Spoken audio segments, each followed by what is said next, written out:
বাংলাদেশে যে হিন্দুদের উপরে অত্যাচার হচ্ছে নতুন সরকার আসার পর থেকে, যে অন্তর্বর্তী মোহাম্মদ ইউনূসের সরকার আসার পর থেকে, এটা এখন এক্সট্রিম পর্যায়ে চলে গেছে। গত পরশুদিন আপনারা দেখলেন যে চিন্ময় কৃষ্ণ প্রভু, উনাকে অনৈতিকভাবে গ্রেপ্তার করা হয়েছে, কি বলবেন?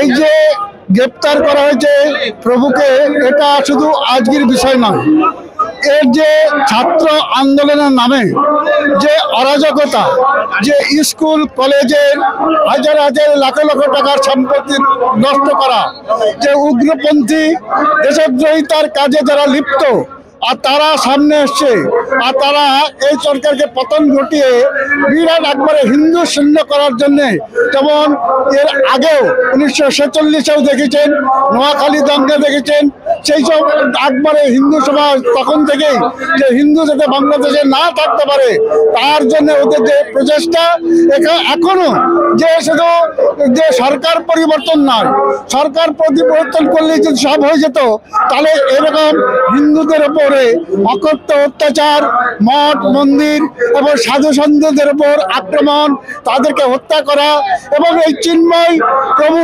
যিনি একবার ইস্কনের প্রভু ছিলেন, আর উনি ওখানকার আপামর হিন্দু সমাজকে সংগঠিত করছিলেন, জাগ্রত করছিলেন, হিন্দুরা যাতে বাংলাদেশ থেকে অন্য দেশে না চলে আসতে হয়। বাংলাদেশে জন্ম, বাংলাদেশকে স্বাধীনতা আন্দোলন সময় মুক্তি বাহিনীর মাধ্যমে হিন্দু সমাজ অংশগ্রহণ করেছেন, করার পরেও আজকে যে অত্যাচারের বার্তা নেমে এসছে, এর পরিপ্রেক্ষিতে সারা বিশ্বের মুসলমান রাষ্ট্র কায়েম করার জন্য সব জায়গাতে চেষ্টা করছে। ওপারে বাংলাদেশে সংখ্যালঘু হিন্দুদের উপরে অত্যাচার হচ্ছে, আর একই সঙ্গে আমরা দেখছি আমাদের রাজ্যে, আমাদের এই পশ্চিমবঙ্গে আজকে ওয়াকফ বোর্ডের সমর্থনে একদল সংখ্যালঘুরা সব জমায়েত হয়েছে, কি বলবেন?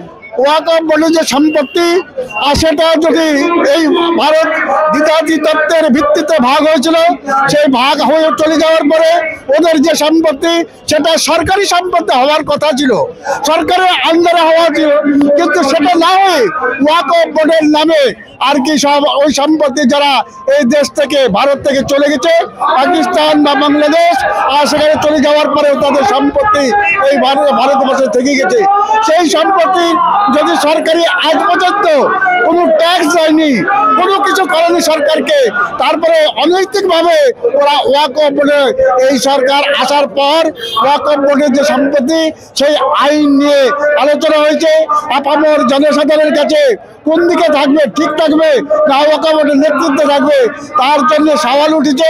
তখন আর কি ওরা চারিদিকে একত্রিত হয়ে গেছে। একদিন আগে একজন মুসলিম ধর্মগুরু বলছিলেন সোশ্যাল মিডিয়াতে, হয়তো আপনি সেই ভিডিও দেখেছেন, যে কলকাতার অর্ধেক সম্পত্তি নাকি ওয়াকফ বোর্ডের।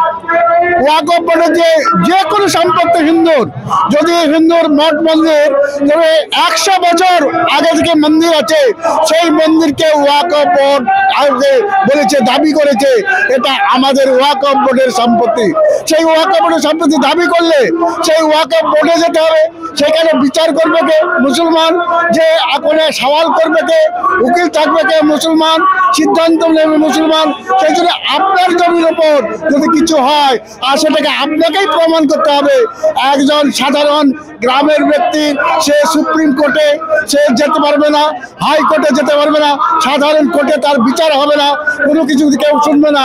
সেই জন্য এই যে আইন এখন অন্যায়ভাবে আইন চলছে, এতদিন পর্যন্ত চলেছে, তার প্রতিকারের জন্য আমরাও এই ওয়াকফ বোর্ডের যে বিরুদ্ধে সব জায়গাতে এই অন্যায় করছে, তার বিরুদ্ধে আমাদের সংগঠনও আর কি কাজ করছে। ধন্যবাদ।